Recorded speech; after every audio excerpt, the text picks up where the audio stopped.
السلام علیکم۔ شفق YouTube channel کے ساتھ میں ہوں آپ کی ہوسٹ مہرما۔ وہ شرمناک ترین کتاب جس پر 200 سال پہلے پابندی لگا دی گئی تھی، ایک مرتبہ پھر منظر عام پر آ گئی۔ دنیا کا وہ شرمناک ترین ناول جس پر 200 سال قبل پابندی لگا دی گئی تھی اور اس کی کاپیاں طبع کر دی گئی تھیں، ایک بار پھر منظر عام پر آ گئی ہے۔ میل آن لائن کے مطابق یہ کتاب گرافک سیکس ناول ہے جو فرانسیسی فلسفی اور مصنف مارکوس ڈی سیڈ نے 1797 میں خفیہ طور پر شائع کیا تھا۔ اس ناول میں تصاویر کے ذریعے مرد و خواتین کو گروپوں کی شکل میں جنسی عمل کرتے ہوئے دکھایا گیا ہے۔ اس میں ہر تشدد جنسی عمل اور جانوروں کے ساتھ جنسی عمل کی تصاویر بھی شامل ہیں۔ 1803 میں اس شرمناک ناول کے مصنف کو پاگل قرار دے دیا گیا تھا، جو اپنی جنسی بدخصلتی اور سکینڈلز کی وجہ سے دنیا میں بہت بدنام تھا۔ فرانسیسی رائل کورٹ نے 1815 میں اس کے ناول پر بھی پابندی عائد کر دی اور حکم دیا کہ اس کی تمام کاپیاں طبع کر دی جائیں۔ بعد ازاں فرانسیسی بادشاہ نپولین بوناپارٹ نے اس مصنف کو بھی قید کر دیا اور اس نے زندگی کے باقی 13 سال قید میں ہی گزارے اور جیل میں ہی مر گیا۔ عدالت کے حکم کے مطابق اس کی تمام کاپیاں طبع کر دی گئیں، لیکن 6 کاپیاں جو نہ جانے کیسے بچ گئیں، اب ایک بار پھر منظر عام پر آ گئی ہیں۔ یہ کاپیاں لندن کے ایک گھر سے دریافت ہوئی ہیں۔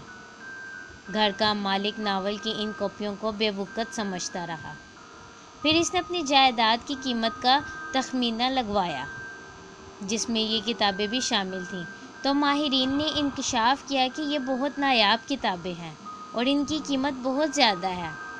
اب یہ کتابیں اسٹافورڈ شائر کے بشٹن ہال میں نیلامی کے ذریعے فروخت کی جا رہی ہیں۔ یہ بولی 15 اکتوبر کو ہینسنز آکشنئرز کے ذریعے اہتمام ہوگی۔ ہینسنز کی لائبریری ڈپارٹمنٹ کے سربراہ جم اسپینسر کا کہنا ہے کہ ناول کی یہ کاپیاں 3,000 پاؤنڈ تقریباً 4,84,000 روپیز کی ہیں۔ اس سے زیادہ 5,000 پاؤنڈ تقریباً 8 لاکھ روپیز فی کاپی کے حساب سے فروخت ہونے کی توقع ہے۔ اب تھوڑی سی تفصیل کتاب کی۔ آخر اس کتاب میں ایسا کیا تھا جو حکومت نے اس کتاب پر پابندی لگا دی اور اس کی کاپیاں جلانے کا حکم دیا، اور یہاں تک کہ مصنف کو بھی 13 سال کی قید ہوئی۔ وہ کتاب، اس کا موضوع آپ کو پتہ چل چکا ہے، لیکن اب اس کی تھوڑی سی تفصیل۔ پولیس نے جب وینس کے قریب سینٹ ڈونا ڈی پیاؤ کے ایک لیپ ڈانس کلب پر چھاپہ مارا تو وہاں ڈانس کرنے والی سب کی سب لڑکیاں 18 سال سے کم کی تھیں۔ ہر طرف نشہ کیا جا رہا تھا اور لڑکیوں کا کہنا تھا کہ جنسی لطف اندوزی کے لیے وہ کسی کے ساتھ بھی جا سکتی ہیں، جو بھی ہو ذرا اچھا لگنا چاہیے۔ یہ ہے وہ نسل جس کی نمائندہ ہے ملیسا پی۔ اٹلی ہی کے اخبار نے ان الفاظ سے شروع کیا ہے: اپنے ہی ملک میں کسی ایک سال میں سے سب سے زیادہ اور تیز تر فروخت کا ریکارڈ قائم کرنے والی کتاب 100 stock of brush before bed پر تبصرہ تھا۔ دراصل اس کتاب کا نام 100 stocks of the brush before bed, اور یاد رکھیں کہ یہ کتاب ایک خاتون رائٹر کی ہے جس کی عمر 18 سال سے زیادہ ہے، لیکن اس کے حلیے سے وہ 18 سال کی نہیں لگتی۔ اس خاتون کا نام میلیسا پیانی میلیسا پاناریلو تھا۔ اگر اچانک آپ کے سامنے یہ خاتون آ جائیں تو آپ کو یقین نہیں آئے گا کہ آپ کسی مصنفہ سے مل رہے ہیں۔ دیکھنے میں روم کے کیفوں میں دکھائی دینے والی کسی بھی طالب علم لڑکی پر ملیسا پی ہونے کا شک کیا جا سکتا ہے۔ درمیانے قد، نیم گداز جسم، کشادہ آنکھیں اور شہابی رنگت کے ساتھ جدید لباس میں ملبوس اس لڑکی کو دیکھ کر یقین سے نہیں کہا جا سکتا کہ یہ 18 کی ہو چکی ہے۔ اٹلی میں ملیسا کا ناول گزشتہ سال شائع ہوا تھا اور سال ختم ہونے تک اس کے 8.5 لاکھ سے زائد کاپیاں فروخت ہو چکی تھیں۔ اٹلی میں ایسا ہونا ایک انتہائی غیر معمولی بات ہے، کیونکہ اٹلی میں 15,000 کتابیں بک جائیں تو مصنف کا شمار تیز تر فروخت ہونے والے مصنفوں یا بیسٹ سیلرز میں ہونے لگتا ہے، اور ایسے مصنف کا اچھا خاصا کھاتا پیتا تصور کیا جاتا ہے، جبکہ 5,000 فروخت ہونے والا بطور مصنف زندگی گزار سکتا ہے۔ ملیسا پاناریلو کا ناول کے انگریزی ترجمے کے بھی ایک کے بعد دیگرے متعدد ایڈیشنز شائع ہوئے ہیں۔ بازار میں کتاب کے آتے ہی مصنفہ کی تلاش شروع ہوئی، کیونکہ کتاب پر مصنفہ کی جو تصویر شائع کی گئی تھی اس سے صاف دکھائی دیتا تھا کہ عمر 18 کی نہیں ہوگی۔ مصنفہ دستیاب نہیں تھیں اور ان سے انٹرویو کے لیے ای میل کا کہا جاتا تھا۔ اس بات نے بھی کتاب کے فروخت میں ضرور ایک کردار ادا کیا ہوگا۔ مارکیٹ میں کتاب کے ہاتھوں ہاتھ فروخت ہونے کی خبریں ہر طرف جاری تھیں اور مصنفہ کی عدم دستیابی سے تشویش تو بڑھ رہی تھی اور ذرائع ابلاغ کی مانگ بھی۔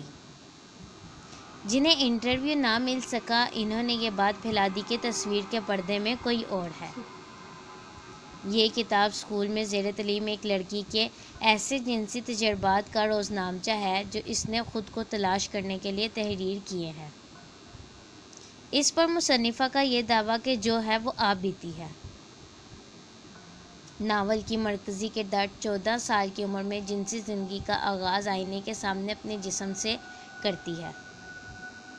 اگلے ہی سال اس کا کنوارا پن ایک لاتعلق محبوب کی نظر ہو جاتا ہے، اور اس کے بعد 2 سال میں وہ ہم جنسیت، ٹیلی فونک، انٹرنیٹ سیکس اور نیٹ کے ذریعے طے پانے والے اجنبیوں سے بات چیت اور تجربات، اور گروپ سیکس، شادی شدہ مردوں سے جنسی تعلق، غرض کے جنسی محسوسات و تجربات کا ہر ممکن طریقہ اختیار کرتی ہے۔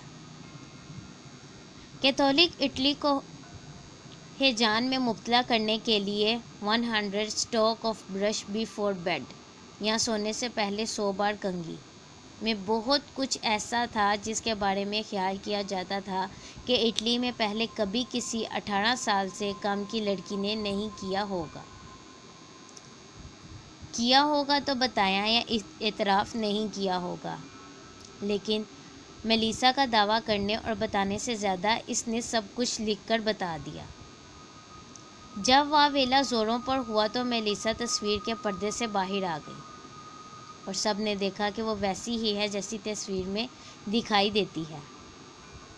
ان کی ابتدائی روپوشی کی وجہ یہ بھی بتائی جاتی ہے کہ جب کتاب شائع ہوئی تو وہ 18 کی نہیں ہوئی ہوں گی، اور ناشر کو ڈر تھا کہ کم عمری کوئی اور مصیبت نہ کھڑی کر دے۔ ملیسا پاناریلو کا کہنا ہے کہ انہوں نے ناول خود کو سمجھنے کے لیے لکھا ہے۔ ملیسا نے جب پوچھے گئے ایک سوال کا جواب دیا تو انہوں نے اس ناول کے ذریعے کیا کرنے کی کوشش کی ہے، تو وہ بڑی سادگی سے بتاتی ہیں: میں نے اس ناول میں اپنے آپ کو سمجھنے کی کوشش کی ہے۔ کسی بھی نئے مصنف کا شائع ہونا کہیں بھی آسان نہیں ہوتا، لیکن ملیسا کا کہنا ہے کہ ان کے لیے یہ کام انتہائی آسان ثابت ہوا۔ میں نے ناول کا ایک حصہ ناشر کو بھیجا اور انہیں لگا کہ جو میں کرنا چاہتی ہوں اس میں کچھ جان ہے۔ اس کے بعد میں نے اپنے تجربات کو 2 سال کی ڈائری پر پھیلا دیا، اور اس الزام پر کہ یہ ناول ان کا نہیں اور کسی اور کا کام لگتا ہے، وہ کہتی ہیں کسی لکھنے والے یا والی کی اس سے زیادہ توہین نہیں ہو سکتی کہ اس کے کام کو کسی اور کا قرار دے دیا جائے۔ یہ ایسے ہی ہے جیسے کوئی مجھ سے کہے کہ میں نہیں ہوں۔ حقیقت اور افسانے کے امتزاج کے بارے میں ان کا کہنا ہے، میں کہتی ہوں کہ آپ بیتی ہے، ڈائری کے انداز میں لکھی گئی ہے، لیکن اس میں افسانہ بھی ہے، لیکن بہت کم۔ اور یہ جو اس کتاب کو فحش بھی کہا جاتا ہے، نہیں، میری کتاب فحش نہیں، ہاں اسے شہوت انگیز کہا جا سکتا ہے۔ جنہیں شہوت انگیز اور فحش کا فرق پتہ نہیں، انہیں کچھ نہیں سمجھایا جا سکتا۔ مجھے میلیسا کی بات ٹھیک لگتی ہے۔ میں سمجھتا ہوں کوشش اور بناوٹ کے بغیر بھی ہر عورت کسی نہ کسی مرد کے لیے اور ہر مرد کسی نہ کسی عورت کے لیے شہوت انگیز ہوتا ہے۔ تو کیا ہم فحاشی اور شہوت انگیزی کو ملا سکتے ہیں یا ہم معنی قرار دے سکتے ہیں؟ شہوت انگیزی کو کسی تعریف یا ڈیفینیشن کی ضرورت نہیں، اور فحاشی کی کوئی تعریف یا ڈیفینیشن نہیں کی جا سکتی۔ اب تک تو ایسی کوئی ڈیفینیشن نہیں کی جا سکی جس کو آخری کہا جا سکے۔ صحافیوں مترجم ڈومینک اوگے کی کتاب اسٹوری آف او پولن ریگے کے فرضی نام سے 1954 میں شائع ہوئی اور اس کی صرف 500 کاپیاں فروخت ہوئیں، اور یہ اٹلی کی نہیں فرانس کی بات ہے۔ اس ناول کو شہوانی انگیخت کرنے والے جدید ادب میں عظیم شاہکار قرار دیا جاتا ہے۔ ڈومینک اوگے ایک خاتون تھی اور یہ ناول انہوں نے لکھا تھا۔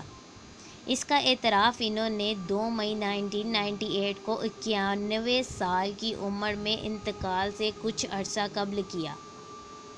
انہوں نے بتایا کہ یہ ناول دراصل ناول نہیں، ان کا محبت نامہ تھا جو انہوں نے اپنے عاشق کو لکھا تھا۔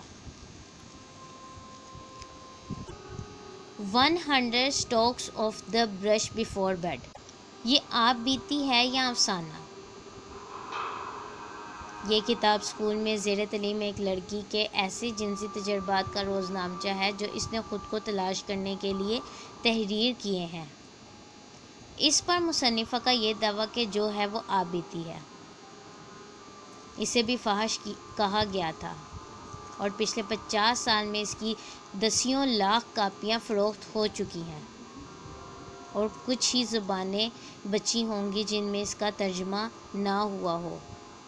اس کے باوجود ایسے معصوم اب بھی مل جائیں گے جو اب تک یہ سمجھتے ہیں کہ اسٹوری آف او ایک فحش ناول ہے۔ میلیسا کا ناول کیتھولک اٹلی میں شائع ہوا ہے، اور اگر مبصرین اس ناول کے اختتام تک جاتے تو انہیں اندازہ ہو جاتا کہ یہ ناول اسٹوری آف او کا الٹ ہے۔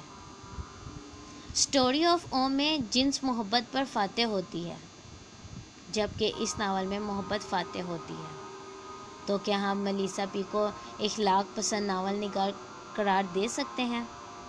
لیکن میلیسا کا یہ کہنا ہے کہ ان کے ناول میں افسانویت بھی ہے، تو کہیں ایسا تو نہیں کہ یہی حصہ افسانوی ہو اور اسے پبلشر کی طرف سے احتیاط پسندی کے تقاضے پر تخلیق کیا گیا ہو؟ ناول میں میلیسا کا ایک محبوب انہیں چھوٹی لولیتا کے نام سے پکارتا ہے، لیکن میلیسا کا کہنا ہے کہ انہوں نے نوبکوف کو نہیں پڑھا ہوگا، لیکن کیا لولیتا کے کردار کے بارے میں بھی نہیں سنا ہوگا؟ کیا سچ ہے اور کیا حقیقت، اس کے بارے میں کچھ نہیں کہا جا سکتا، لیکن مبصرین کا یہی کہنا ہے کہ وہ ایک فحاشی کی دنیا میں قدم رکھتی ہوئی اداکارہ یا مصنفہ ہے، جس نے اپنی کتاب میں ان خیالات کا ذکر کیا یا ان باتوں کا ذکر کیا جن کے بارے میں سوچنا بھی محال ہے، لیکن بقول مصنفہ کے کہ وہ ان کی ہی آہ بیتی ہے۔